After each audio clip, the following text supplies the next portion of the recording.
Hey guys, tonight we begin with the mud, the mildew and the mystery of life in medieval times. The world we're stepping into is darker than we're used to. Quieter too. No streetlights, no hum of machines, just the low crackle of a distant hearth, the creak of damp wood, and the heavy breath of a world wrapped in cold and smoke. So before you get comfortable, take a moment to like the video and subscribe. But only if you genuinely enjoy what I do here. Let me know where you're tuning in from. What time is it where you are? Have you ever thought about what it would be like to live like this? You'd wake not to an alarm, but to the smell of wet straw and the sound of chickens pacing in the dark. Your bed would groan beneath you. Not from old springs, but from the uneven planks of a shared floor, softened only by a layer of hay, and maybe, if you were lucky, a wool blanket thin as your breath. The fire died hours ago. You didn't notice when. It was warm, then it wasn't, just like that. And the warmth didn't linger. It never did. You dress in silence, not out of reverence or peace, but because everyone else in the room is still asleep, or pretending to be. Voices are precious here. They belong to prayers, to warnings, to song, not to chatter.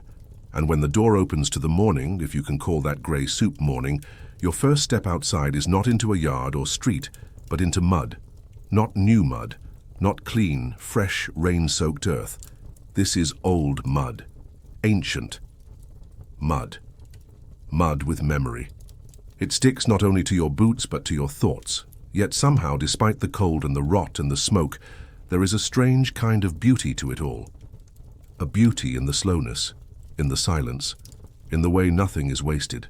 Not a crumb, not a candle stub, not a moment of stillness when the chickens are quiet and the children are breathing evenly, and all the world feels paused between frost and fire. So pull the blanket a little closer, and let's slip gently into the first story. The room is small. Not small like a modern bedroom, but small in the way that a cupboard is small, close, dark, and too familiar with the scent of its contents. The ceiling stoops low, and the walls are made of something that once tried to be wood, now softened by time, soot, and breath. There is no mattress here, no frame, no linen, no privacy. Just a pile of straw spread thin across a warped wooden floor. The straw is yellowed and half-rotted.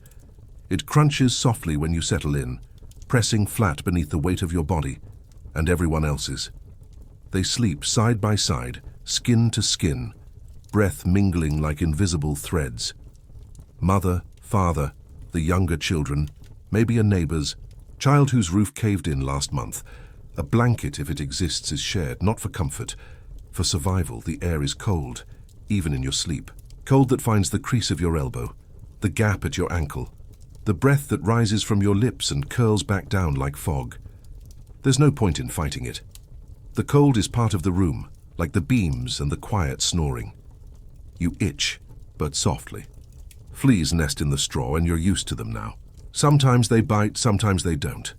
What matters more is that the straw keeps the ground from stealing all your warmth, that and the person beside you. Even a child's body gives off heat when the fire's long gone. And the fire, it is gone. The embers in the hearth have cooled to a dull grey hush. No one stirs to stoke it, not because they don't care, but because they can't afford the wood. The last log was saved for morning. If it rains, it might not burn at all. You lie still. The roof groans above you, old planks shifting under the weight of a damp sky. You can hear the wind outside, not howling but whimpering like a forgotten dog. Somewhere to your left, a chicken adjusts itself with a soft, feathered grunt. It's sleeping inside tonight. The barn's door doesn't close, and foxes don't care about fences. You close your eyes. The smell of the room is familiar. Smoke, hay, old sweat, and something faintly sour. Not pleasant, not repulsive, just lived in. It's the scent of people who've worked all day and who will work again tomorrow, of wool clothes that haven't known soap in months, of dirt that clings to hands even after the stream is visited. And yet there is peace here, a kind of peace that only comes when the world expects nothing more of you. You're not climbing a ladder, you're not checking a schedule. You are here, you are horizontal, and no one will ask anything of you until the sky lightens enough to see the mud again. The silence isn't absolute, but it is full. full of sleep breath, of small twitches, of the hush between dreams. Someone coughs, once, twice, then quiet again. You can hear the tiny scrape of a mouse beneath the floor. The mouse knows better than to climb up. It once did. It won't again. There's no candle, no light, only the memory of flame glowing on the back of your eyelids. The kind of light that used to flicker in the corner, casting shadows that danced and stretched and curled around the beams like long-forgotten spirits. You remember those shadows from childhood, how they looked like giants or wolves or gods. When the wind blew hard enough, you used to be afraid of them. Now they're a comfort, familiar patterns in a world with few surprises. If you're enjoying this pace already, leave a soft like below and subscribe if you'd like more nights like this. Outside, frost is climbing the window. Not glass, but waxed linen stretched over, a wooden frame. It crackles as it stiffens, the cold drawing delicate white feathers across the surface like breath frozen in time. The light behind it, moonlight maybe, is pale and distant, like the idea of spring. There is no door between the sleeping space and the animals, just a partition of woven reed. The goats are quiet tonight. The pig, old and round, shifts only once. Their warmth drifts into the room like a forgotten blessing. Their smell, too, earthy and rich like wet soil. You reach for nothing. There is nothing to reach for. No pillow, no clock, no bedside cup. Just your own hands, folded beneath your cheek, your knees pulled inward, your back curved like a comma. And slowly, you drift. Not because the bed is soft, not because the room is quiet, but because your body has done all it can, and sleep, when it finally comes not like a lullaby but like surrender. In this world, sleep is a daily act of bravery. You sleep beside the ones you love, even if they snore, even if they steal the blanket. You sleep in the cold because you have, till you scratch in the dark because there is no ointment. You dream with a full body even if the belly isn't. And somehow, despite the damp, the fleas, the straw, the cracking joints and the chill that never quite leaves your toes, it is enough. The roof may leak, the wind may howl. But for now, here beneath this slumping ceiling and beside these warm, worn souls, you are safe, you are asleep, and that brings us softly into the morning.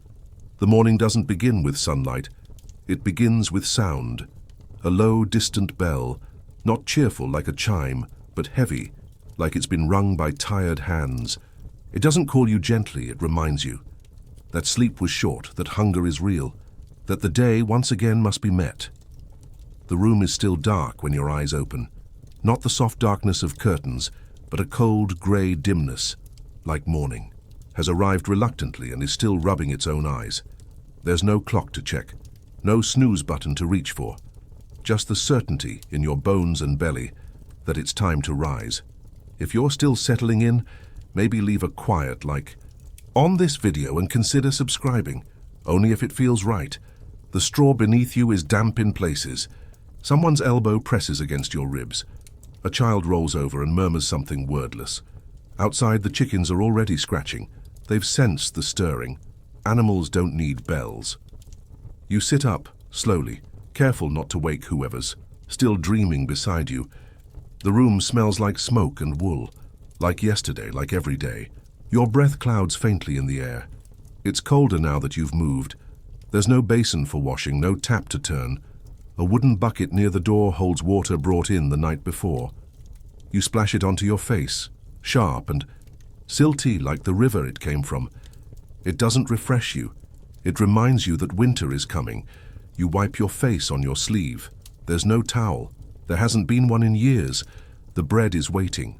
Not warm, not soft. It's a hard, flat lump wrapped in a cloth that used to be white. You pull at it. It resists, then breaks. The crust is almost stone. The middle is dense, chewy, sour from being stretched too far, too often. This is not breakfast as pleasure. This is breakfast as survival. Someone else is stirring now. A mother, perhaps. She hums low and tuneless as she rubs her hands together. For warmth, a child is coughing, small and wet. The fire has not been lit yet. No one wants to be the one to leave the blankets first, but someone must. You volunteer. Or maybe you don't. Maybe you're simply closest to the hearth. The embers are pale, like old bones. You blow on them gently. Ash lifts into the air, like ghost dust. You feed the fire a thin stick, it crackles like it's waking up from a dream it never wanted. There's still no real light. You chew slowly, carefully. Each bite of the bread is effort. It tastes like the cupboard it was kept in, like hands, like smoke. But it fills you, and that is all it needs to do. The goats are bleating. They want out, or food, or both. You answer them with a grunt. You're not annoyed, just awake. Outside, the village breathes. Thin trails of smoke rise from low chimneys. Doors creak open. Feet shuffle on frost-stiff earth. No one speaks yet. Words are too expensive before warmth returns. A man with a limp passes your door. He nods once but does not stop. His face is red from the cold. His breath spills from his mouth like a dragon with nothing left to burn. You slip on your boots, hard leather, cracked at the heel. You tie. Them with string, not laces. Laces broke last season. String can be replaced. Laces are a luxury. The bell rings again. Louder this time, urgent. It does not care if you're tired. It does not care if your heel aches or your knees crack when you bend. The bell rings for work, for prayer, for bread to be earned by hands. Already worn raw, you open the door. The air bites, the sky is colorless like a wet sheet hung too long in the wind. Smoke and mist mingle low to the ground. The village looks asleep, but it isn't. It's simply quiet, there's a difference. Someone's dog barks once, then stops. A rooster crows too late. A woman's voice rises in song, not for joy, but for rhythm. A lullaby turned inside out, made to wake people instead of settle them. And still you chew. The bread travels slowly. It fills the hollow, but not the hunger. Hunger has become familiar, like a pebble in your shoe. Not sharp enough to stop you, just always there. You pass your neighbor, an old woman with a back bent like a question mark. She doesn't smile. But her eyes meet yours, that's enough. You step over a puddle half frozen. You smell the manure piled near the path, sharp and honest. Nothing here pretends to be something else. The world is as it is, cold, brown, necessary. Children run past you laughing, their bare feet slapping against frozen dirt. Their joy is uninvited, but not unwelcome. They've made a game out of chasing a stray chicken. The chicken seems unimpressed. You smile. The bell stops ringing. Now the work begins. You will till or mend or carry or feed. You will bend and lift and squint and count the sky for signs of change. You will listen for thunder, for hoofbeats, for someone calling your name. But in this moment, in this quiet hour between frost and fire, you are simply awake. Simply, full in your own way, simply part of something both ancient and intimate, a village, a rhythm, a morning not made for comfort but for continuity. And tomorrow, the bell will ring again. The bread will be hard, the fire will be cold, but your hands will know what to do, and so will your heart. The earth is stiff when you press your fingers into it. Not frozen, not yet, but hard enough to bite back. The cold seeps through your skin like a quiet rebuke, whispering that the season is changing and your bones had better keep up. You crouch low, where the air is stiller, the wind softer, and the ground beneath you pulses with the memory of summer, even as it forgets how to be warm. This isn't a garden, it's a lifeline. A patch of soil bordered by stones and trodden paths, tucked behind a hut that leans a little more each year. No tidy rows, no painted tools, just hands, your hands calloused and cracked, working between clumps of earth as if coaxing something sacred from sleep. If you're enjoying this pace already, leave a soft like below and subscribe if you'd like more nights like this. There are tools somewhere, but they're shared, dull, bent. The good ones went to the steward's men months ago. What's left is memory of how your mother did it, and her mother before her. Hands shaped like shovels, wrists strong from carrying water uphill. Palms that understand soil better than prayer. You press down again. A root resists, you twist, pull, snap, your knuckles sting. You rub them once on your apron, more instinct than care. The root joins the small pile in your basket, already half filled with stones, dirt clumps, and scraps of what might someday be stew. A child nearby coughs. He's kneeling too, small hands buried wrist deep in the cold. His breath comes out, in tiny puffs like candle smoke. He finds a worm, smiles. It means the ground is still alive. There is no such thing as idle hands. Not here. Not now. Even the old ones, stooped, wheezing, shuffle by with baskets slung low on their hips, picking weeds not to discard but to dry, boil, chew. Everything has a use, even if its name has been forgotten. The wind changes. It carries the smell of something sour and distant, dung likely, or someone cooking cabbage, you don't mind. The smell reminds you that others are working too, that somewhere nearby a fire is still burning. You find a stone flat and round and use it like a spade. The ground doesn't mind. It opens when asked gently. Your fingers are numb now, not painfully so, just distant like they belong to someone else. Still they move, still they dig, because something must be planted, or pulled, or turned over before the frost claims it. The dirt clings to your nails. It never lets go. The chickens have come to watch, pecking lazily around your feet. They know the rhythm. Dig, peck, scratch, step. They're not here for you. They're here for the small things you uncover. Bugs, seeds, a worm lucky enough to be both alive and visible. You let them take what they find. They'll give you eggs, maybe. If the foxes don't find them first, your back aches. You pause, straighten slowly, and feel the pull of every hour spent, bent like a hook. But above you the sky is soft. Grey, yes, but not angry. A few birds hang there like smudges, drifting without purpose. You breathe, in, out. The air is sharp but clean. You taste the coming cold in it.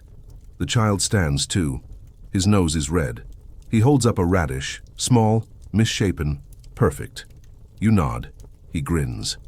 For a moment, you're both just people in the world, celebrating a thing pulled from the dirt. There's something holy in this, not in the church sense, but in the everyday miracle of making something grow, of taking tired soil and giving it purpose, of trusting that what you bury will rise again, green and defiant. The sun has climbed somewhere behind the clouds, though no one sees it. You know only because the shadows have shifted. A neighbor passes with a basket of parsnips. She doesn't speak. You don't wave, but you share a glance. That's enough. There is beauty here, quiet and unspectacular, the kind you wouldn't notice unless you were cold and tired and hopeful at the same time, the kind that only shows itself to those who've knelt in the dirt long enough to deserve it. You kneel again. Your fingers, raw and trembling, press into the soil once more. It resists, then yields. You don't smile, but your heart softens. There's warmth in the dirt if you know where to feel for it. Not the kind that steams or burns, but the kind that remembers, the kind that holds the heat of summer deep in its belly and gives it back in slow whispers. You lean close. You listen. A rooster crows, late and confused. A goat bleats in the distance. Someone's dog barks once, then stops. The village is alive in small ways, the way a sleeping body shifts in its dream. And the dirt is alive too. Underneath. You beneath your cracked nails and stinging knuckles, beneath the stones and straw and frostbitten roots. Something is waiting. Something green. Something that doesn't care if the winter was long or the tools were dull or the hands that planted it had no gloves. It will rise anyway, because this is what survival looks like. Not grand, not poetic, just muddy, cold, aching, but full of quiet, stubborn hope. And tomorrow these hands, your hands, will return, and they'll dig again. The morning mist hangs low, curled over the earth like a wool blanket pulled too tight. The grass along the stream is slick with dew, and your boots, already tired, drink it in as you walk. Each step is soft, squelching just enough to remind you that mud is always waiting here, just beneath the surface, patient and brown and clingy. You walk with purpose but slowly, not because the task ahead is grand, but because it is daily, quiet, undignified and yet unavoidable. The kind of task no one speaks of in stories, but everyone must face. If you're enjoying this pace already, leave a soft like below and subscribe if you'd like more nights like this. There were no bathrooms, not the kind with tiles and warm water, and polite little candles pretending nothing biological is happening. No flush, no privacy, no white porcelain, just the land, and you, and the strange arrangement between the two, A privy, they called it. Some were little sheds of leaning timber, built near the edge of the garden, or tucked behind a cottage wall where no one lingered too long. A hole dug deep into the earth, ringed, with cold stone or old planks. The smell was expected, the draughts legendary, others didn't even have walls. Just a place behind a bramble bush, a clearing in the woods, a worn path to a stream where one learned to squat with balance and hope. Modesty wasn't about closing a door. It was about looking away when someone passed. There were no locks, only coughs to announce you were there. The stream, when you reached it, shimmered under a pale sky. Not blue, not grey, something in between. The water moved slowly this morning, like it was half asleep. It didn't care about you, but you were careful. Around it, you knew better than to trust it fully. You drank from it yesterday. Today you'll relieve yourself a little downstream. And tomorrow, someone else will do the same. There's a rhythm to it all. Not sanitary, not sensible by modern thoughts, but understood. The stream takes what you give it. The rain washes what remains. And nature, indifferent and always listening, continues its quiet work. You find your spot. Behind a wide willow, its branches draping low like curtains meant to hide a world no one wants to look at directly. You crouch. The earth beneath you is damp. The cold presses up through your feet, your spine, your breath. This is not glamorous, but it is necessary. A moment of vulnerability not shared but echoed, because everyone does this. The richest in the manor, the poorest in the lane, children giggling in pairs, old men who shuffle slow and speak even slower. Everyone meets the earth in this way eventually. Some carried pots, chamber pots, crude bowls of clay or wood, sometimes tin, waiting by the bed for night's urgency. In the morning, they were emptied with a practiced hand, flung over fences or into ditches. A splash, a wrinkle of the nose, and then it was gone. Sort of. Streets in towns held the echo of these daily rituals. Waste flowed through gutters. People walked with care. And when it rained, everything ran downhill of both blessings and burdens. Flies came, always, buzzing like tiny judgmental priests. Sometimes straw was scattered, not for comfort, but for silence. To muffle the truth of what bodies must do even when the soul is tired. Children joked about it. Elders ignored it. Mothers reminded everyone to wash their hands, even when water was scarce and soap was a memory told in stories. There was no shame in it, not really. But there was no pride either. Just the knowledge that to live meant to lower yourself, sometimes literally, and let go. You finish and stand slowly. Your knees ache. The wind finds your skin. A shiver runs down your back like a cold truth. There's no paper, of course, no linen, no roll perched delicately on a silver holder. There is moss if it hasn't frozen, or a smooth stone. Or nothing, if you're in a hurry or the cold is too sharp. You learn over time what works, what doesn't. You step back toward the path. Your boots are heavier now. The earth clings like it doesn't want you to forget. There's a bucket outside the cottage. Rainwater mostly clean. You rinse your hands, not perfectly, but enough. Enough for this life. The chickens eye you from their pen. Curious, judgmental, feathery philosophers that see too much. You nod at them as if to say, yes, yes, you too, and you move on. Inside, someone is slicing bread. The fire has caught again. A child yawns into the crook of their elbow. A woman hums, stirring something in a pot that smells better than it looks.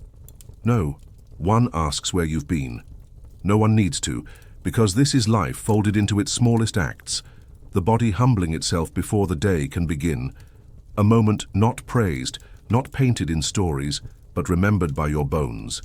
And maybe, just maybe, there's something beautiful in that. The knowing, the returning, the fact that even the grandest days must begin in the dirt. A soft reminder that we are all, no matter the century, just creatures in need of warmth, food, and somewhere to go when nature knocks. And so we knock, quietly, on the door of the day. And carry on. The stream trickles softly in the distance. It sings the same slow song it always has, gentle, inviting, clear. You can almost see the stones at its bottom, smoothed by time and brushed with moss. It looks clean, pure even. But It isn't, not here, not in this world. The water that glimmers in the light is the same water that carries waste, the same that runs past the privy, the same that holds the memory of animals, of rot, of sickness that has no name but always leaves a mark. If you're still settling in, maybe leave a quiet like on this video and consider subscribing, only if it feels right so you don't drink it. Or at least you try not to. You've learned to be cautious. The price of trust is too high. A fever that won't break, a stomach that knots and curls like an old rope, a quiet death whispered into blankets too thin to hold it. Instead, you drink ale. Not the ale of taverns and songs, not strong or bitter or warming to the soul, but small ale, weak and thin, brewed not for joy but for safety. It fizzes barely like it's unsure of itself, but it has been boiled. And that makes all the difference. Children drink it. Mothers sip it between chores. Elders cradle it with hands that remember too many funerals. It tastes a little sour, a little sharp, but it does not kill you, and that's enough. You watch a boy dip a bucket into the stream. His mother scolds him gently, not loudly, not with anger, but with the weary edge of someone who knows how sickness travels. He looks at the water as if betrayed, as if something so beautiful couldn't possibly mean harm. But water is clever like that. It does not need to announce its danger.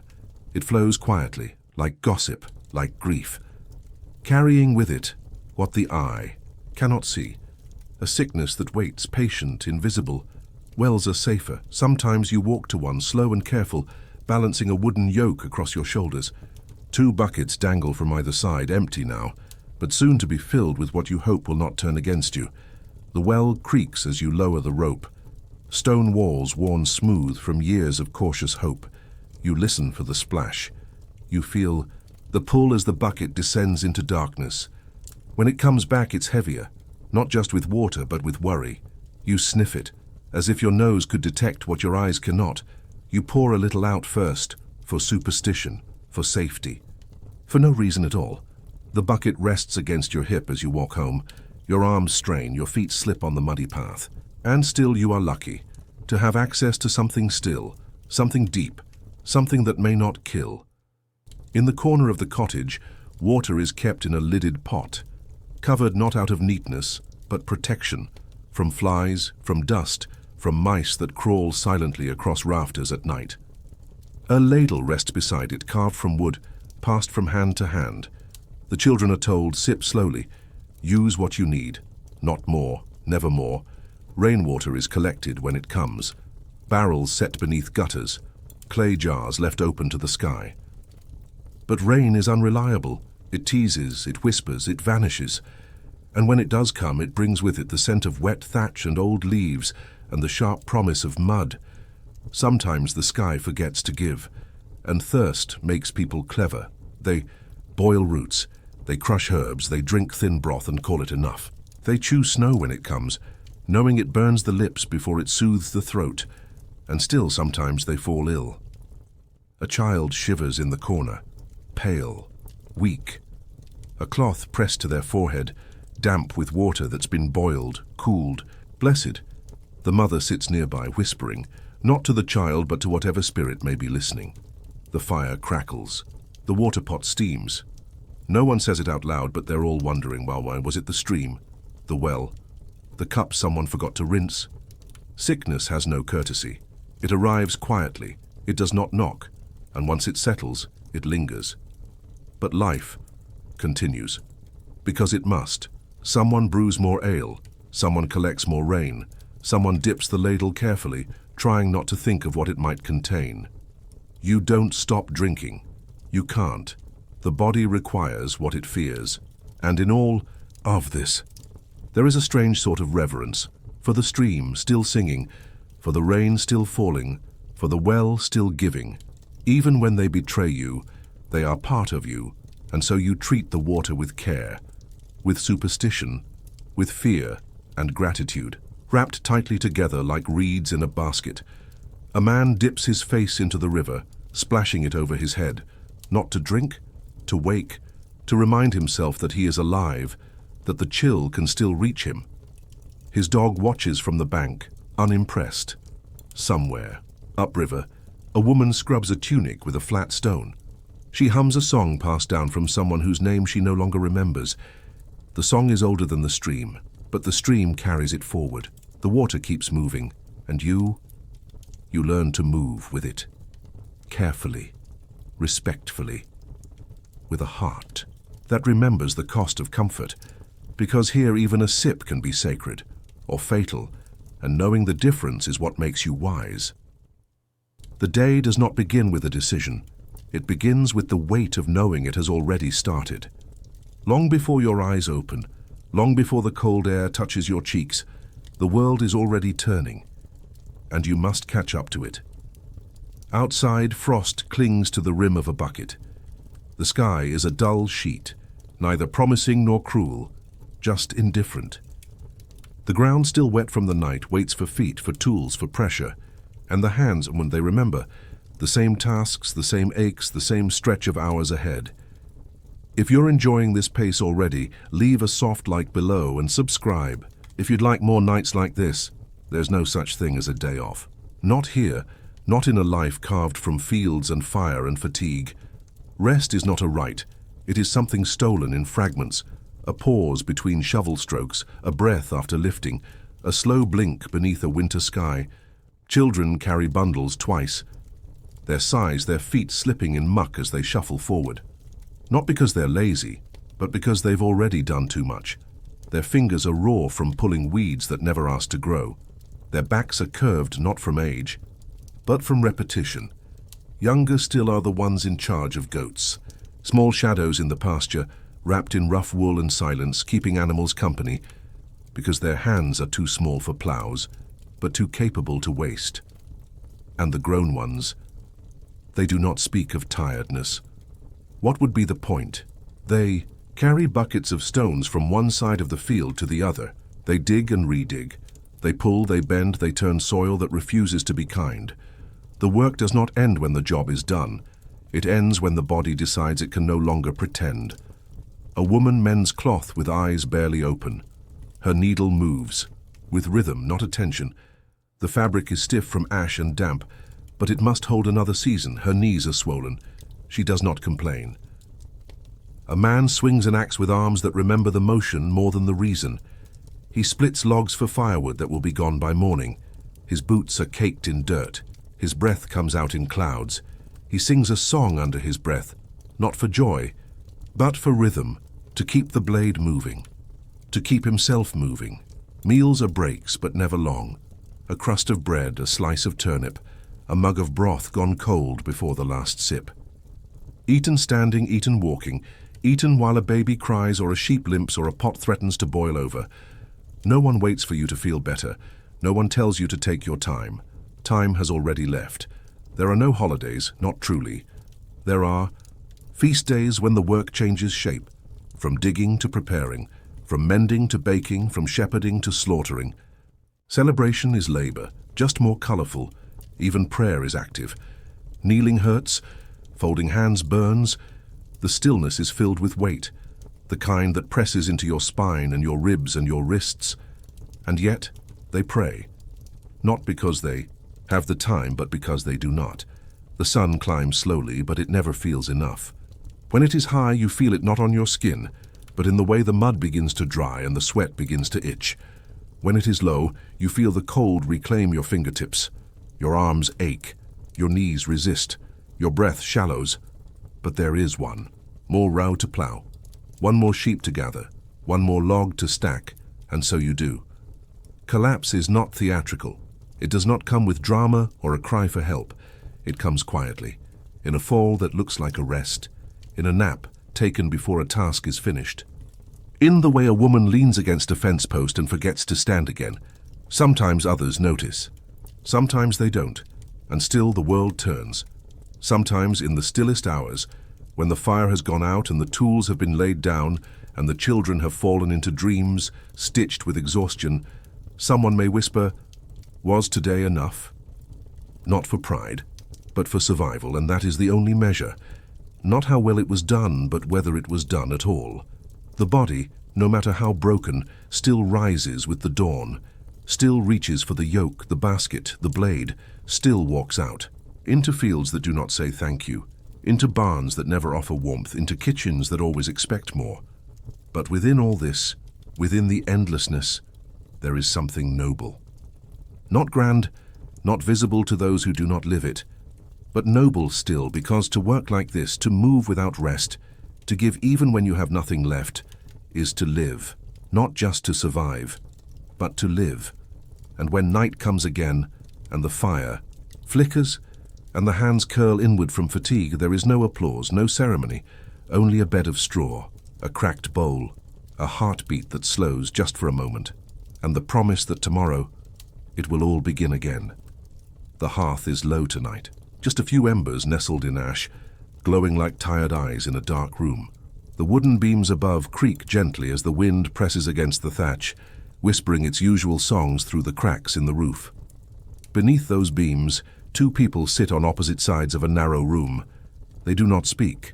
There is no argument, no bitterness, just the stillness of lives that were tied together not by choice, but by necessity, like two ropes knotted in the dark by hands that never asked if they should. If you're still settling in, maybe leave a quiet like on this video and consider subscribing. Only if it feels right. Marriage here isn't soft, glances or morning kisses. It isn't long letters or candlelit dances. It's something quieter, rougher, woven into the everyday. A shared silence while mending clothes. A hand past the spoon before it's asked for. A blanket shared without words, even if the feet beneath it do not touch. The match was likely made seasons ago, by parents, by neighbors, by land needing to be kept in the same hands. Love was not the seed. Survival was, and affection, if it bloomed at all, came later like moss on stone. She might have been young or not. He might have been kind or not. That part rarely changed the outcome. The day arrived when she stood at a simple altar, wrapped in borrowed linen, and he looked at her with the same gaze he might give to a mule he'd just purchased, practical, uncertain, aware of the responsibility ahead. Now, years later, they share a life like one shares a roof, grateful for the cover, but always aware of the drafts. They've raised children together, or buried them, or both. They've survived winters where the only warmth was each other's breath in a room too small to hide in. She knows the sound of his footsteps in mud. He knows the rhythm of her breath when she sleeps. These things are not romantic, but they are intimate in a way that's hard to explain. They've seen each other at their worst, vomiting from fever, crying quietly when no one else was watching, staring at a pot that's almost empty, doing the math silently, hoping tomorrow finds a way to stretch itself. And sometimes there is tenderness, not the loud kind, not the kind that sings, but a hand gently touching the shoulder, a soft murmur, when one wakes coughing, the quiet gesture of placing the dry half of the blanket over the other's legs before lying down. It's not love the way we think of it now, but it's something.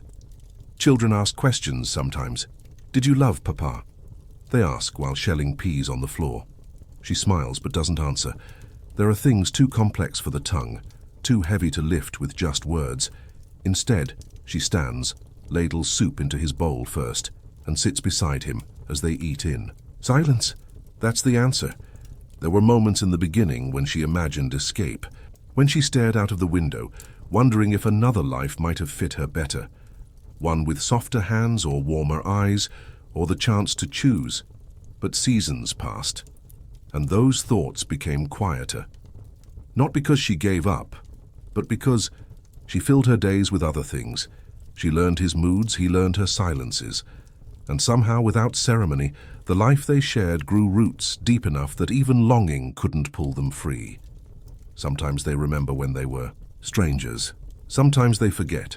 They sleep beside each other every night, back to back, sometimes face to face, their breath sinking in the dark like waves on a quiet shore. And once, maybe once, he brought her a flower. It was wilted, picked too early, held in a rough, calloused hand, but she kept it anyway, dried it, tucked it between the pages of the prayer book she never read. It's still there. Not every union was peaceful. Some were cruel, some were violent, some bore scars that never faded. Not from time, nor from distance, nor from prayer, but many. Most count were just this: two people doing their best with what they'd been given, sharing food, sharing grief, sharing the slow erosion of youth, until wrinkles lined the corners of eyes that still looked toward each other, if only sometimes. And if you asked them, "What is love?" they might look at the roof or the fire or the hand holding a bowl and say this is what we have, and that must be enough. Because in a world where comfort was rare, and choice even rarer, there was dignity in duty. There was softness in the repetition of shared tasks, and there was a kind of quiet, enduring loyalty that held its own kind of beauty. Not a song, not a poem, but a life, lived side by side, through frost, through hunger, through birth and death and everything in between. And even if they never said the words, not once, there was something in the way they turned toward each other in sleep that said everything they needed. The village market didn't arrive. It awakened, slowly, as if the earth beneath it rolled over, stretched its limbs and sighed into morning. The fog was still hanging low when the first cart creaked into place, wheels squealing under the weight of pickled things, root vegetables, and tired hands. The ground was soft with last night's rain, not the clean, puddled kind, but the kind that soaks deep, waiting to grab at boots and hems and the corners of wool cloaks that barely touch the ground. The smell of wet mud mixed with the sourness of cheese left too long in the sun, with the sweetness of baked apples wrapped in cloth, and the sharpness of sweat rising from wool and skin and effort. If you're still settling in, maybe leave a quiet like on this video and consider subscribing, only if it feels right. You walk slowly, not because you want to, but because you have to. The path between stalls is narrow and uneven. You dodge a dog curled under a cart, a spilled basket of turnips, a child chasing a chicken she won't catch. The market is alive, but not in the way that cities are alive. This life is rural, intimate, messy. Every face is familiar, or almost. Every price is flexible, and every whispered rumor slips between ears like wind through rafters. A man sells onions beside a woman who offers scraps of wool spun too thin to last the winter. They don't speak, but their elbows touch. Their lives have bumped against each other for years, maybe forever. You pass a stall that smells like brine. Fish, caught from a river that forgot how to be clean, glisten in the light like they still remember water. Beside them, a boy offers salt by the pinch, more valuable than anything his hands can carry. Nearby, someone yells, not in anger but in rhythm. A chant, part song, part sales pitch. He's selling shoes made from scraps, stitched together with thread borrowed from the past. He holds one high, turning it slowly in the light like it's something sacred, and maybe it is. A shoe, after all, keeps your skin from tearing on stone. It keeps frostbite at bay. It keeps the world a little further from the softness of your heel. That's no small thing.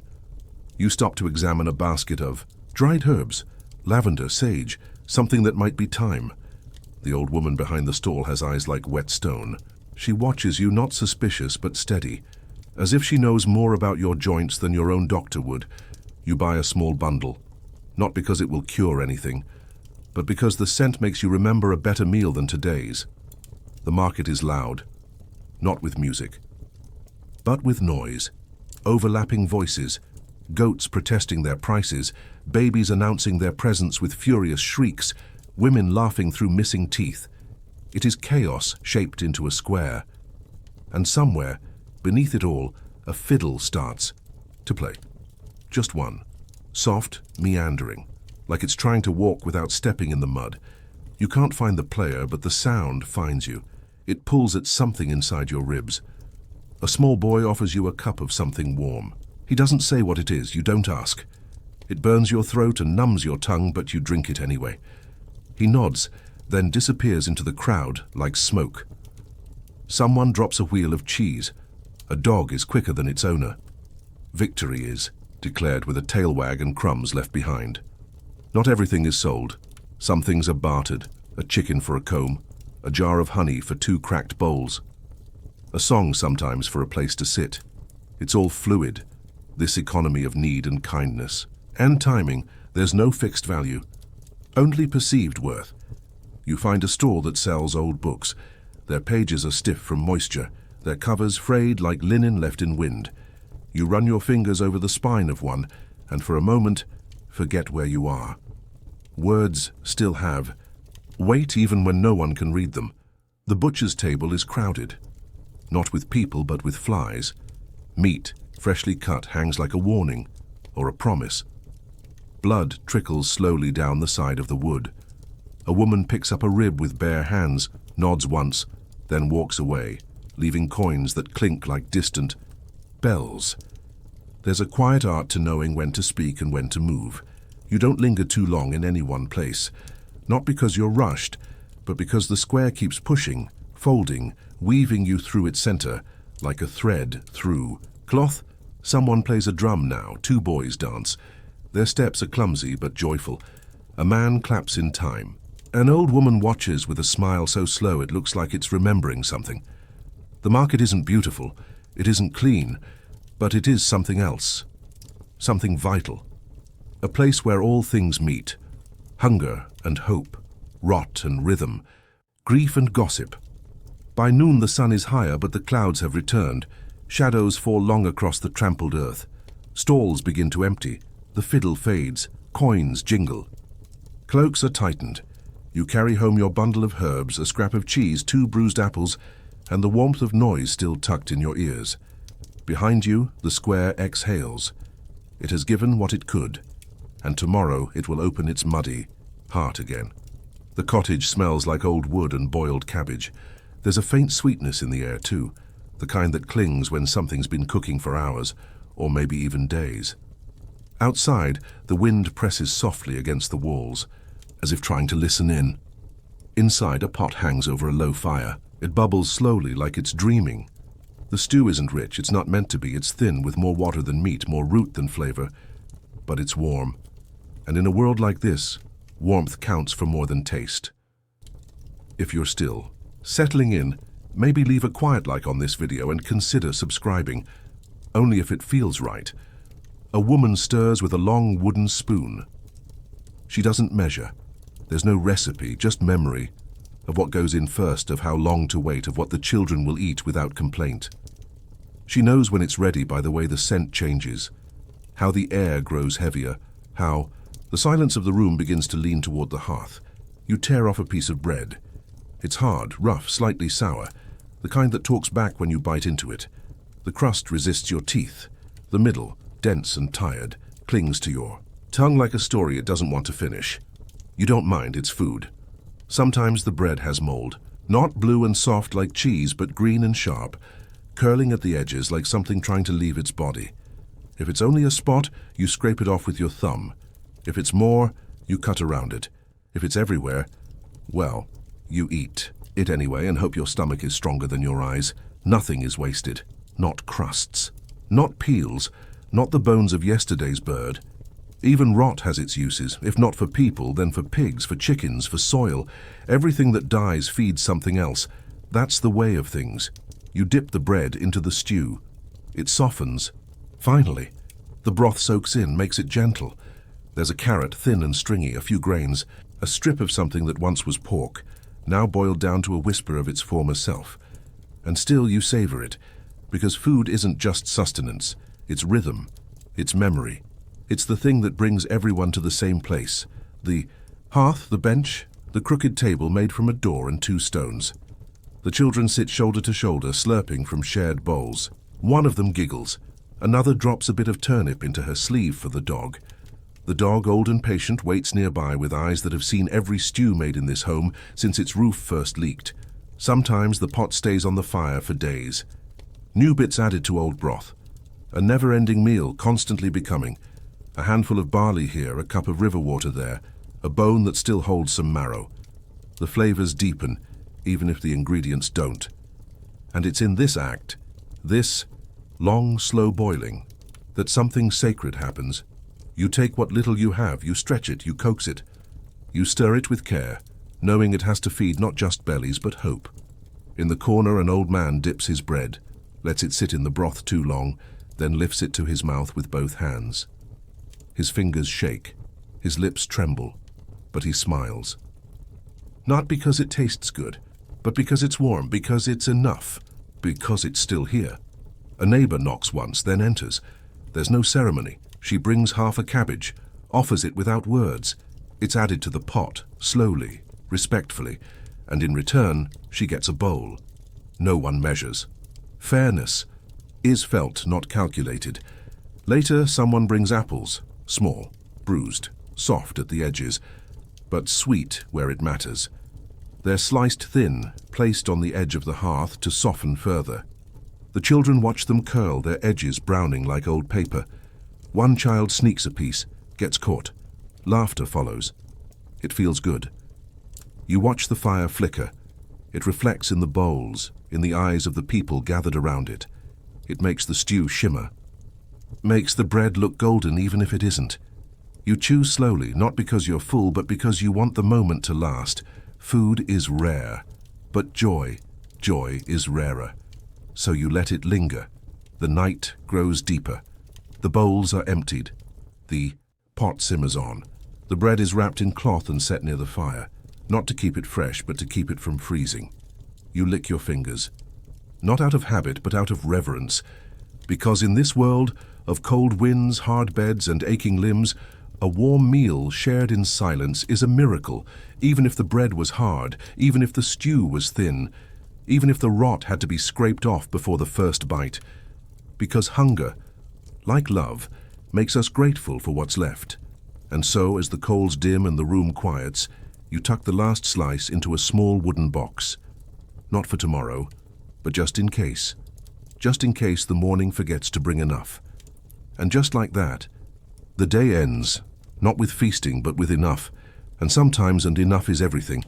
The air inside the cottage is thick with steam and something older, the sweet, grassy scent of crushed herbs, the sharpness of vinegar, and the faint, metallic trace of blood that no amount of boiling water can quite erase.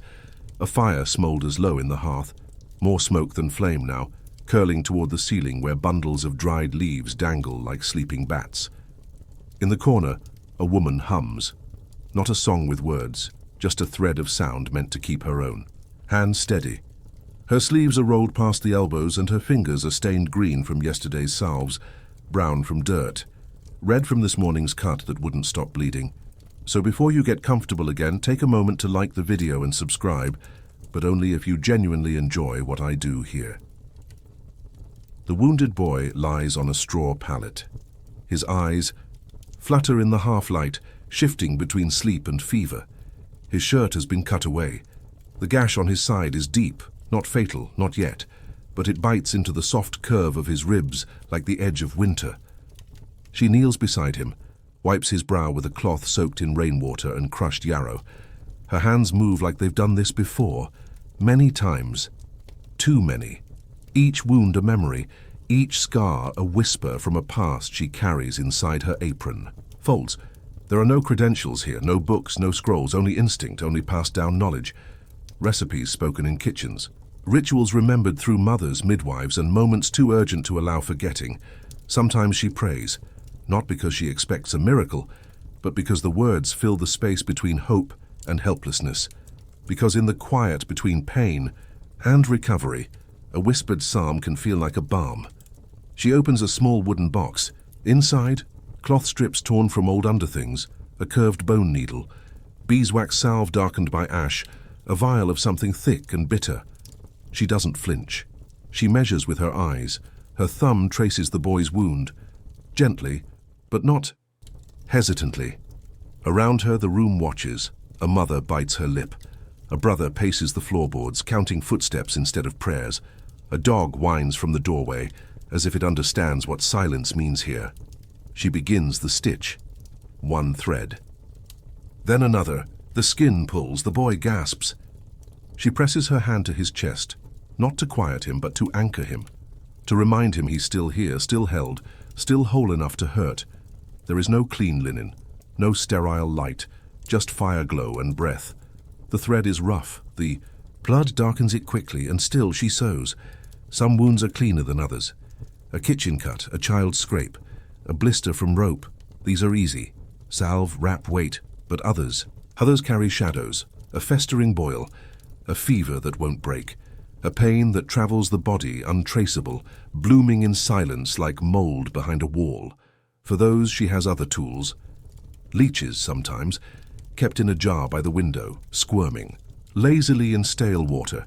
She doesn't like them, but they do what they were meant to do. They draw what must be drawn. And bloodletting, the last resort, the oldest idea. A cup, a blade, a steady hand.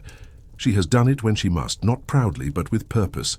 Then there are the herbs, so many herbs, some dried and hung, others steeped in oil, some crushed and smeared on open skin like a prayer in green. She knows what numbs, what purifies, what burns, what calms. She knows what to give a baby for colic, what to rub into the chest of a man coughing blood. But she also knows this. Most healing happens in sleep, in silence, in the body's long, slow work of stitching itself back together. Her role is to make that sleep possible, to hold the pain long enough for the body to forget it. She finishes the final knot, presses the cloth gently into the wound, ties it firm, not too tight, not too loose, just enough to tell the blood it's no longer needed here. The boy exhales, not in relief, not yet, but in surrender. The fever will come tonight, or it won't. The wound will swell, or it won't. Her work is done, the rest belongs to time. She stands slowly. Her knees creak, her back aches. She pours hot water over her hands and dries them on her skirt. There is no applause, no praise, only nods, only eyes that soften slightly in her direction, and she does not expect more, because she knows the truth of this work. Most of what she does cannot be seen. It's in the way pain eases when her hands press a cloth, in the way fear quiets when she hums, in the way her presence reminds others that not all wounds mean endings. Outside, the wind has picked up. She steps through the door and into the cold, leaving the family behind her. The night air smells like wet soil and something blooming late. She walks home slowly, basket at her side, thumb absently rubbing the edge of a wooden charm she keeps in her coat pocket. At her doorstep, a jar waits. Inside, 2 eggs, a wedge of cheese, and a note with no writing, just a flower pressed between its folds. She smiles, takes the jar, leaves the note, and inside her own little cottage, dim and worn, walls lined with jars, windows patched.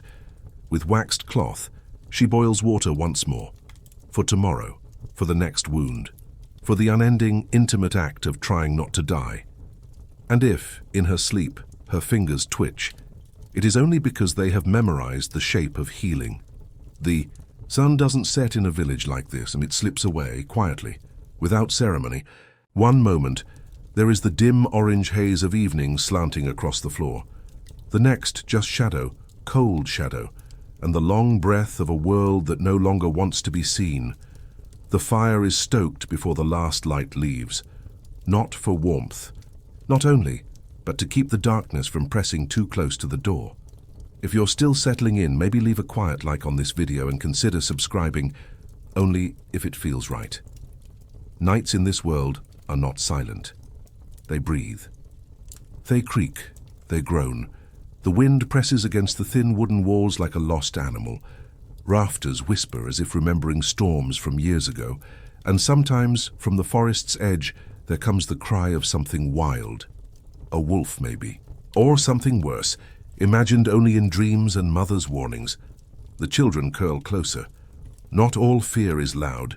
Some of it flickers, in the candle stub barely clinging to its wick, in the sudden pop of a log in the hearth, in the way shadows pool in corners and do not leave, even when the fire is strong. A dog growls low, but doesn't bark. He stares, at the door, ears tilted, body still. You don't ask what he hears, you don't want to know. Night is a strange mirror. It makes everything feel bigger. The leak in the roof, the crack in the beam, the silence between your own breaths. Inside, the room is still, but not restful. A boy clutches his blanket up to his mouth. He's been told the stories, the ones about eyes in the woods, about women in white who knock only once, about spirits that sit on your chest and steal your breath before you wake. He tries not to blink too slowly. He tries not to listen too hard, but he hears it anyway. The scratching at the wall, the footsteps that might be rain or rats or something else entirely. A woman crosses herself before blowing out the last light. Not because she saw something, but because she always does. Just in case. No one wants to meet the night unguarded. There are prayers for protection, not just for souls, but for doors, for cribs, for hearths. Salt is left in corners, iron is tucked beneath pillows, and the window, covered with cloth, is never opened once the sun is gone. Not because of the cold, but because of what might look back in. And yet, not every fear has teeth. Some fears are quiet, heavy. They settle into your bones when the house grows too still, when the fire dies too fast, when you remember how thin the roof is and how tomorrow might not bring bread or sun or safety. There's no comfort in the dark, only closeness, bodies pressed together under the same blanket, shoulders touching, feet tangled, breath shared in the stale air of a room that holds its own kind of silence. Someone coughs, a baby stirs, a mother hums barely audible, a lullaby. Not to soothe, but to ward. Music, even soft, is a shield. You pull the blanket higher. Your eyes trace the beams above, following cracks like they might mean something. Shapes emerge in the half-light. A knotted board becomes a watching face. A cobweb sways like a hand. You close your eyes. Outside, the forest shifts. An owl calls once, then again. A reply comes, or maybe it doesn't. Maybe that second sound wasn't a bird at all. The dog whines softly, then lays down. His tail taps the floor once before going still, and somehow that sound, that tail tap, is enough to anchor you, enough to remind you that you are not alone in the dark. That something with teeth is here on your side of the wall. Fear is easier to bear when it's shared. The night deepens. You dream, or you don't. You float in that place between wakefulness and rest, where every sound is clearer, every breath feels borrowed. Your muscles remember the work of the day and your bones hum with cold, but still, you lie still, listening, and in that stillness, something changes. The wind softens, the rafters creak less. The fire, once embers, glows gently again. Not from wood, but from the memory of flame. The room feels smaller now, not trapped, just contained. The shadows pull back, little by little. The silence becomes steady, not sharp. You can breathe again without wondering what else is breathing too. And in the distance, somewhere near the barn, a rooster crows. Too early, too tired, but certain enough to wake the trees. You open your eyes. The dark is still here. But it's thinner, and for the first time in hours, you believe it will leave. The dog lifts his head, blinks once, listens, then lowers it again, satisfied. And you wait, not for dawn, but for the moment when fear loosens its grip, when night becomes morning again, and when the silence becomes peace. The scratching starts before dawn, not loud, just a slow, rhythmic rustle beneath the blanket, a sound as familiar as breath, as involuntary as blinking. Someone stirs, shifts, and tries to pretend it's nothing, just the straw, just a wrinkle in the cloth, just tired skin waking up to a cold morning. But it isn't. It's the itch again, and the itch never sleeps. If you're enjoying this pace already, leave a soft like below and subscribe if you'd like more nights like this. You don't talk about it much, not because it's shameful, though sometimes it is, but because it's simply expected. Like the smoke in the rafters, the cracked heel of a boot, or the weak broth on Mondays. Everyone itches, everyone scratches. The question is only where and how badly. There's a louse behind your ear. Or maybe two. You won't see them, but you feel them, moving slowly like secrets along the scalp. At night they nest. At dawn they march. And you do your best not to bleed from chasing them. The comb helps. A little. Iron teeth scraped. Along the scalp like a rake through dry earth. You find one, pinch flick into the fire if you're lucky, into the straw if you're not, and if you have vinegar, you use it. If you don't, you use spit, or prayer, or hope. The children scratch more openly. Their nails drag lines down their arms, across their bellies. The The youngest cries when the rash returns, red and angry, like a punishment for a sin they haven't learned to commit yet. The mother rubs pig fat onto the skin, not because it heals, but because it soothes. And sometimes that's enough. Bathing is rare, not because people are lazy, but because it's dangerous. The cold is cruel. The water colder still. A bath is a gamble. Clean skin for a chance. At fever, you wash what you must, faces, hands, the occasional feet if the frost isn't too sharp. The rest can wait. And even when you do bathe, the river doesn't care about your soap. If you even have soap, most don't. Instead, you scrub with sand, with cloth, with coarse words and cold breath. You dry by fire, or not at all, and still, the itch returns. Sometimes it's fleas. They live in the bedding. They leap from straw to skin like dancers, uninvited and tireless. You wake up with bites around your ankles, your wrists, your thighs. You scratch in your sleep. You scratch in church. You scratch while holding bread. No, one judges you, because they're scratching too. There is a girl in the next cottage with boils on her neck. Large, red, tender. The kind that hum under the skin like a warning. Her mother presses hot cloths against them. It helps, or it doesn't. Sometimes they burst, sometimes they don't. You don't ask, because asking means looking. And looking means remembering it could be you. And often it is. Your skin becomes a map of tiny torments. A bite here, a rash there, a patch of dryness that peels like bark. You pick at it, then hide it, or show it. Depending on whether the shame is heavier than the need for sympathy. There's a kind of humor in it too. You laugh when your brother yelps from a flea bite on his belly. He curses. You throw him a potato. He throws it back. The potato lands in the fire. You both laugh harder than the joke deserves. But sometimes laughter is the only clean thing you have. There's a healer in the village who claims she has a cure. She doesn't, but she knows how to pretend. She mixes herbs with ash and oil, smears the paste onto wounds, recites words no one understands. And still, people return to her, because her fingers are gentle, because she listens, because she doesn't flinch when someone shows her there. Worst, one boy has scabs all over his arms. He says it's from hay, from work, but it isn't. It's from the itch he couldn't resist, the scratch that went too deep, the small infection that never quite goes away. The dog has them too, behind the ears, under the belly. He rolls in dust and scratches against the doorpost like a forgotten broom. And in this, there's a strange comfort, that even the animals share in the discomfort, that even the cleanest cottage has fleas, that even the kindest woman picks at her skin when she thinks no one's looking. The seasons don't help. In summer, the heat brings sweat. Sweat brings rash, and rash brings that old familiar tingle, that whisper beneath the skin. You itch before you even realize why. In winter, it's the cold, dry air, cracked hands, fingernails that bleed because they've been gnawed down to nothing. There's no escape, only adaptation. Some wear amulets, charms to keep the skin pure. They don't work, but they offer something else, belief. And belief, like ointment, soothes in ways science never could. Still, the days go on. You scratch.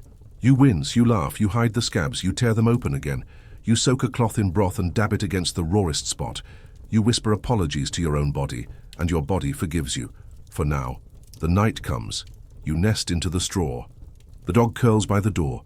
The fire lowers to an ember, and you feel it again, and the tiny tickle behind your knee. The familiar crawl at the nape of your neck. You close your eyes, not because the itch is gone, but because you're too tired to chase it. And sometimes in this life, that's the best comfort you'll get, knowing that even discomfort can be survived. The sound of childhood in the village isn't laughter. It's wood being chopped by hands too small for the axe. It's footsteps on cold floors before the sun rises. It's the hollow clang of a pail that's heavier than the child carrying it. There is no playroom, no lullaby, no day set aside for imagination. Childhood here begins with responsibility and ends just after that first real winter. If you're still settling in, maybe leave a quiet like on this video and consider subscribing, only if it feels right. Let me know where you're watching from. What time is it for you? A boy wakes, stiff with sleep, already late by someone else's measure. The straw clings to his hair. He stretches but doesn't yawn. There's no time for softness. His task today is to fetch water, from the well through mud with a bucket that will splash and a path that will freeze before noon. His sister is already outside, bent over the fire. Her hands are red with cold and smoke. She's only 8, but her back curves like her mother's. The bread she kneads is dense. She hums, not out of joy, but to fill the silence. There are no toys. Not really. Sometimes a stick becomes a sword. Sometimes a stone becomes a doll. But only if the chores are finished, and they rarely are. Play is what you do with your hands when no one's watching.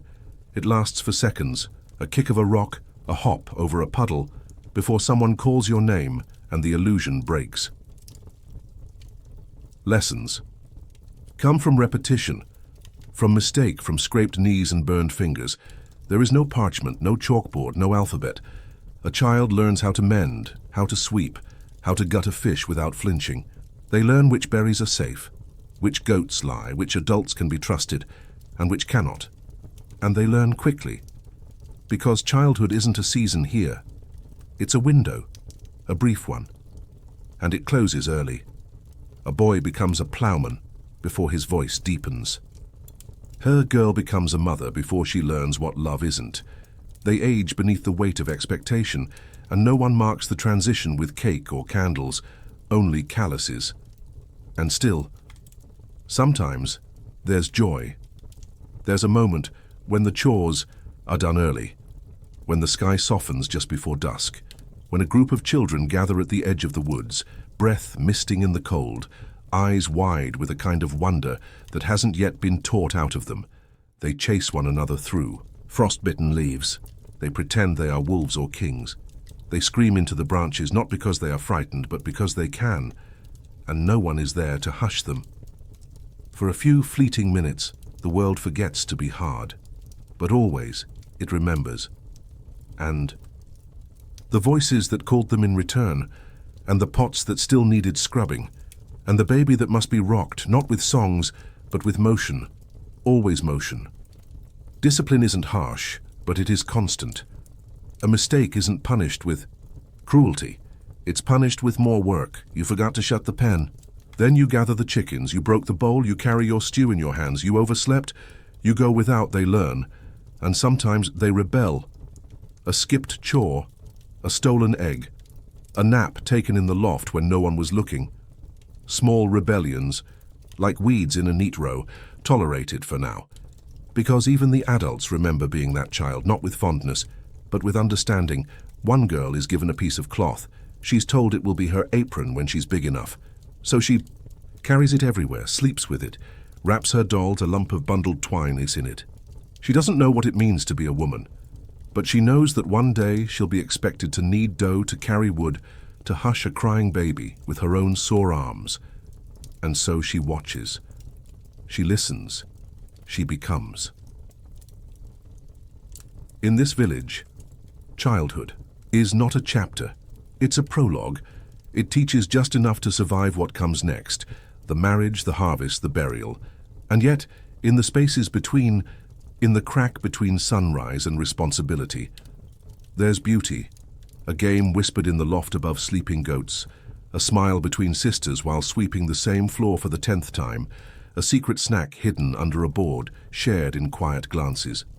And when the snow comes, sometimes, not often but sometimes, a child will lie in it, arms out, legs wide, making shapes no one taught them, smiling up at the sky as if to remind it, I'm still small, still becoming, still mine, for just a little longer. Because even here, where the world is hard and the days are long and the future comes too fast, a child can still be a child, for a moment, for a memory, for a night. The candle burns low on the wooden shelf, its flame stuttering like breath against the damp of the room. The light flickers across mud brick walls, across the folds of a ruff. Linen cloth draped over a wooden cross. The floor is swept clean in a small circle around it, the only spot in the house given such honor. Outside, the night is wide and full of things unseen. But inside here in this little corner, there is a kind of glow that doesn't come from wax or fire. It comes from faith. If you're still settling in, maybe leave a quiet like on this video and consider subscribing, only if it feels right. There. Care's no question of belief, no choosing. It is as woven into the day as hunger and sleep, not asked, not pondered, just present, like the sky, like the wind, like the rules of this world no one remembers making.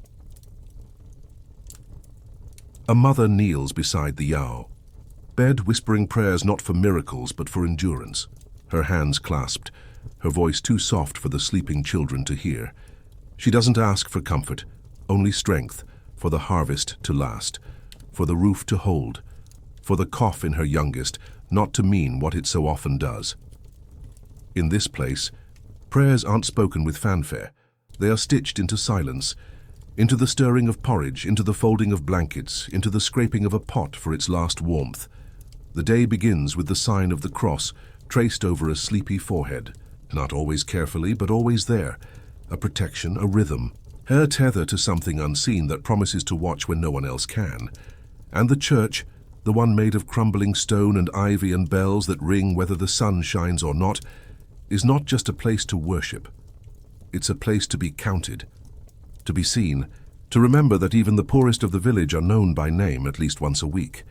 They sit in rows on splintered benches, eyes lowered, backs bent not by reverence but by life. The priest's voice rolls over them like the wind through the fields, steady, often incomprehensible, but deeply felt. Some listen, some dream, some try not to fall asleep, but all believe, because not believing is more frightening than famine. Children learn early that heaven is high and hell is waiting. That sin isn't only what you do, but what you think.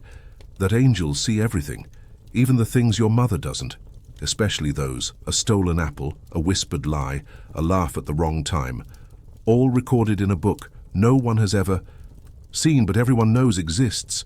Confession is rare, but guilt is constant, worn like an undershirt and close to the skin, sometimes suffocating, never fully removed. You light a candle for the dead, you kiss the crucifix when you pass it. You whisper apologies into the night when your thoughts wander where they shouldn't.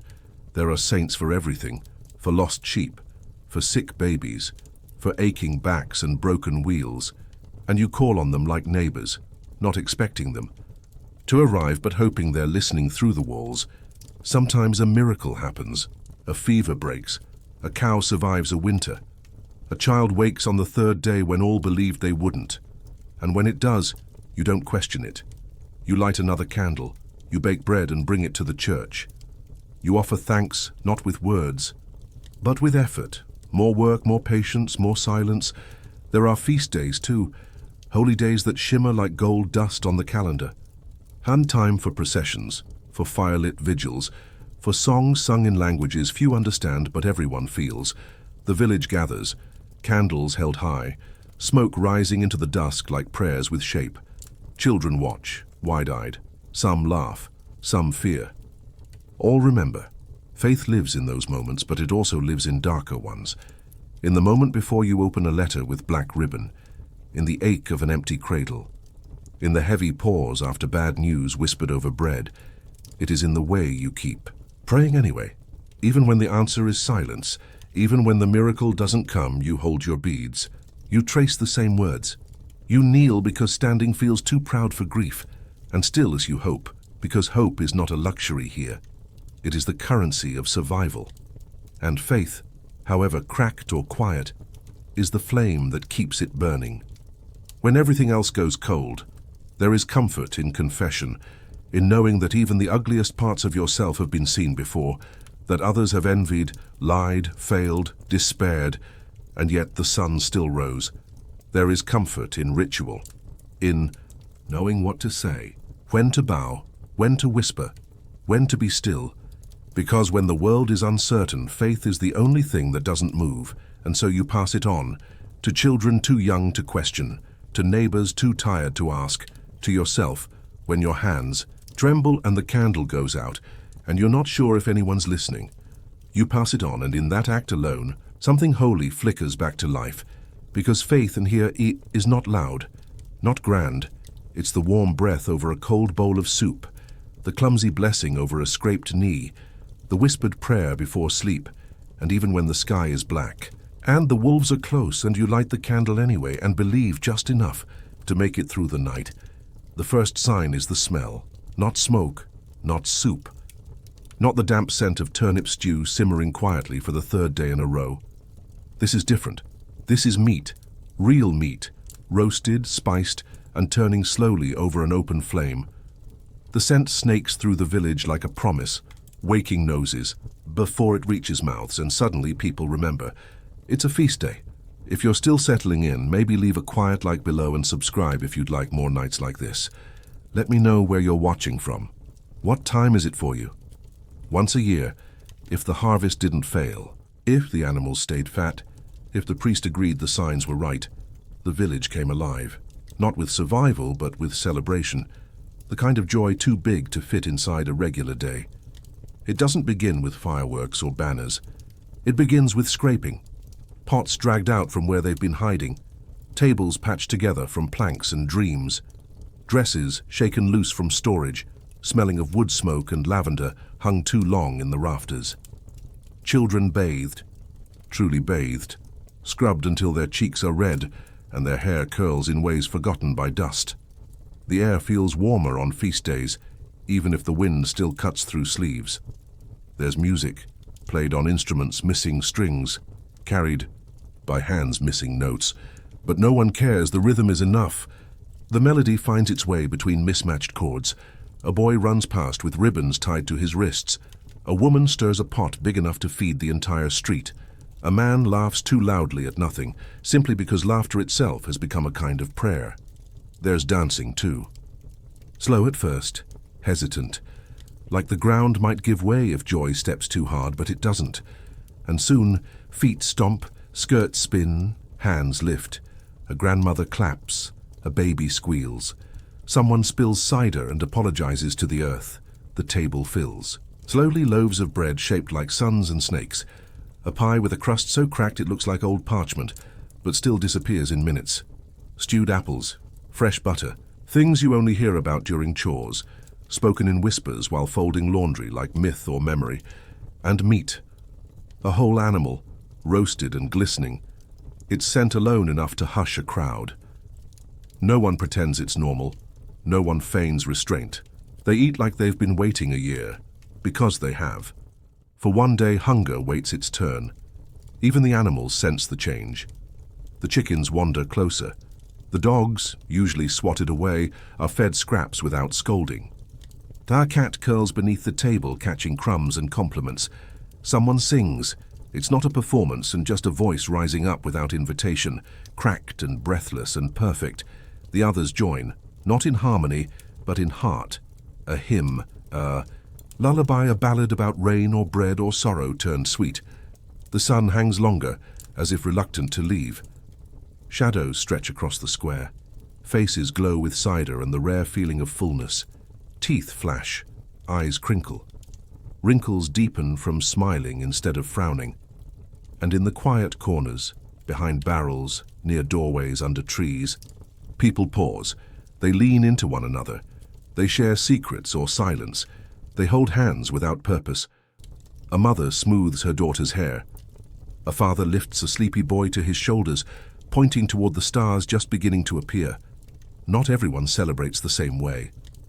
Some stay by the fire, feet swollen, hands tired. Some sit alone, chewing slowly, soaking in the noise without joining it. Some drink too much, some cry. But no one is left out, because the feast isn't just about food. It's about remembering what life could be, warm, full, kind, even for just a few hours. And tomorrow, everything will go back. The few pots will return to the shadows. The animals will be lean again. The bread will be hard and the laughter will soften. The work will resume. The cold will settle in. But for now, there is honey on fingers. There is warmth in bellies. There is music in the wind. And even though it only happens once a year, the memory of it lingers. It stains the walls. It nestles in dreams. It lives in the way a person stirs stew a little slower in February, remembering a pie from October. A child curls against their mother's chest, lips sticky, eyes heavy, The fire cracks, the wind whistles, through the trees but doesn't enter the square. And for one moment more, you believe that joy was never rare, only sleeping, waiting for the music, waiting for the meat, waiting for the moment when even the poorest among you could say, "Tonight we feast and mean it." The fire is low now, just a hush of orange tucked beneath the last few logs. The room is dark, not because the night is cruel, but because this is how it always ends, with quiet, with breath, with a flicker that says, "We're still here." The wind whispers along the outer walls, the roof creaks, and yet inside there's still warmth, not from blankets alone or soup or straw, but from presence, from the shared understanding that no matter how hard the day was, the night comes anyway, and they are here to meet it. If you're still settling in, maybe leave a quiet like below and subscribe if you'd like more nights like this.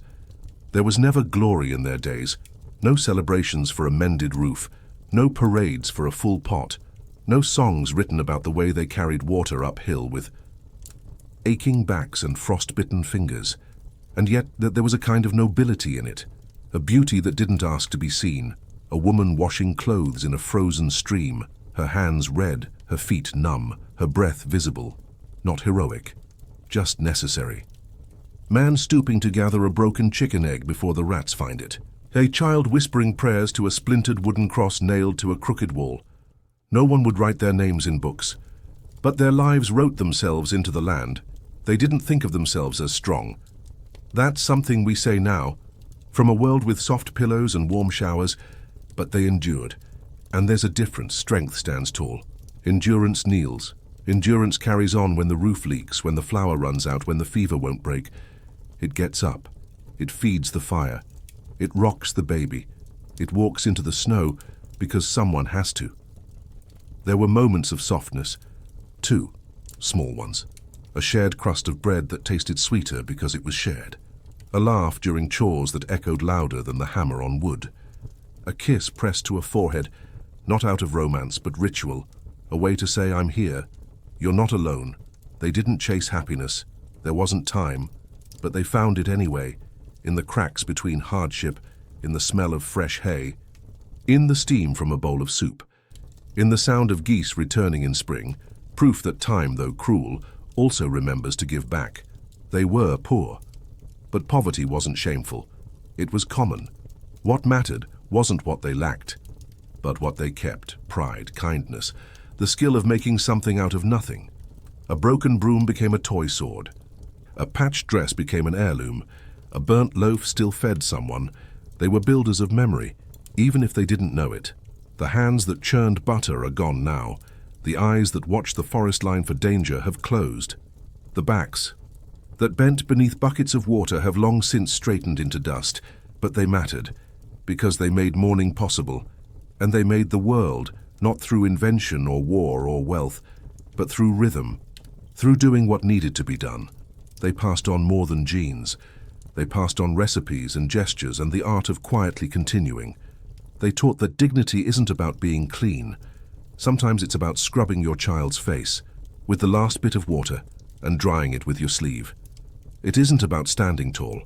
Sometimes it's about bending down, over and over, to pick up what the world keeps knocking over. Dignity is in the details.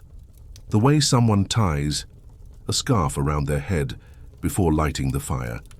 The way a man trims a wooden spoon until it's smooth enough to stir with. It's the soft rituals that made them human. And in the end, maybe that's all survival ever is. A series of small, human choices. They didn't control much. Not the weather. Not the harvest. Not the fate of their children or the mood of their masters. But they controlled how they loved, how they whispered at night, how they sang, even when no one listened. They didn't seek comfort, but they made it. Out of mud, out of wool, out of bread so flat and hard it could cut your lip, but still, it filled you. So before the last embers fade, take a moment to like the video and subscribe, but only if you genuinely enjoy what I do here. Tonight we've walked through rooms that no longer stand, beside lives that left no grave markers. And yet in their quiet, enduring way, they left something else. A legacy of survival not built on triumph, but on patience. Not on progress, but on presence. Not on invention, but on repetition. Wake, work, worry, share, sleep, and repeat. Over and over, until winter passes, until the roof can be repaired, until the child grows strong, until hope like a weed returns through the cracks. And now in this last soft moment before sleep, let us remember them not as figures in books, but as people. As hands and hearts and tired eyes who stared into firelight just like we do. Unsure of the future, but willing to meet it anyway. They didn't shine, they burned.